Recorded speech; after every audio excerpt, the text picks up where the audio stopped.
आप उठाते रहिए घर के उस बेटे पर सवाल जो पहली बार झारखंड में विधायक बनकर आए हैं।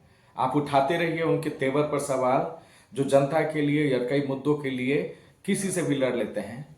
ये जयराम महतो का तेवर है, ये जयराम महतो की बात है लेकिन उनके घर से एक सादगी भरी खबर जो है पूरे झारखंड में अब दौड़ रही है और ये सादगी उसी घर में कोई रहता है और ये सादगी उनकी दादी की है।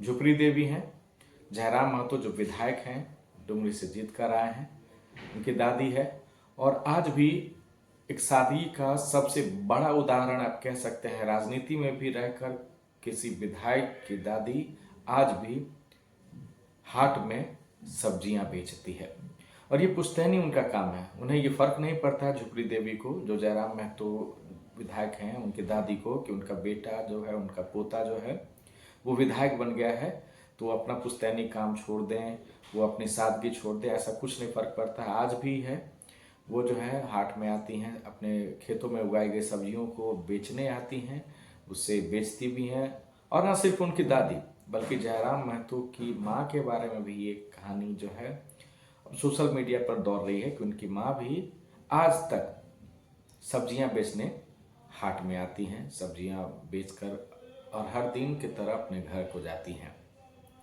और यह सिर्फ जयराम महतो की कहानी नहीं है, ऐसी कई कहानियां झारखंड में हैं जो आपको दिखा देगा कि राजनीति जो है सिर्फ बढ़ने का ही जरिया नहीं होता है, एक सादगी का भी जरिया होता है। कड़िया मुंडा जो हैं पूर्व सांसद भी हैं, उनकी बेटी को आज भी देखिए जो उनके बागान से आम वगैरह निकलता है वो आज भी सड़कों पर उसे बेचने आती है उस सीज़न में, आम के सीज़न में।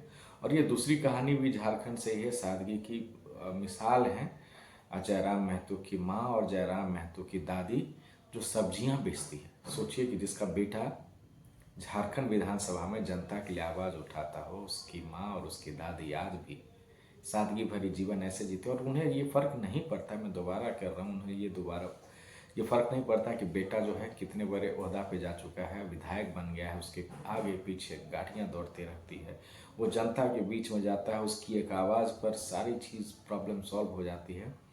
वो कुछ नहीं है, वो उनका दैनिक जीवन है, वो शुरुआत से ये करते आई हैं और उन्हें ये फ़र्क नहीं पड़ता है कि बेटा जो है अब बॉडीगार्ड के बीच में रहता है, लोगों के बीच में रहता है, बड़ा नाम बन गया है, ऐसा कुछ भी नहीं है। वो आम दिन की तरह ही एक माँ बन के भी, एक दादी बन के भी वो सब्जियों की टोकरी लेती हैं, सब्जियां तोड़ने जाती हैं, जो उगाती भी हैं उन सब्जियों, अपने खेतों की सब्जियों को लाती हैं, बाज़ार में बेचती हैं और ये उनकी जीवन है। और ये बहुत बड़ी मिसाल है जो झारखंड से अन्य तमाम राजनेताओं को, राजनीतिक परिवारों को भी जाता है कि भाई सुने होंगे आप लोग भी कि फलना बाबू के, फलना सांसद के, फलना विधायक के, इनके बेटा बेटी जो विदेशों में पढ़ते हैं इतने करोड़ों के रकम मिले हैं। ये कुछ भी, ऐसा कुछ भी नहीं है।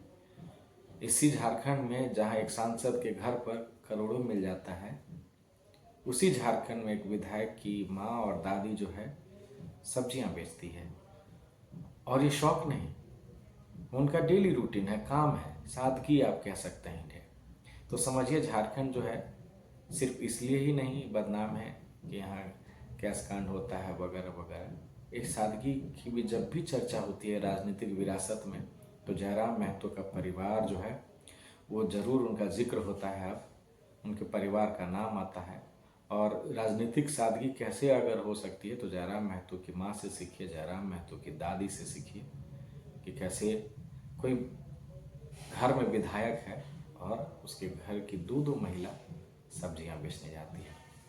फिलहाल मुझे दीजिए इजाज़त, नमस्कार।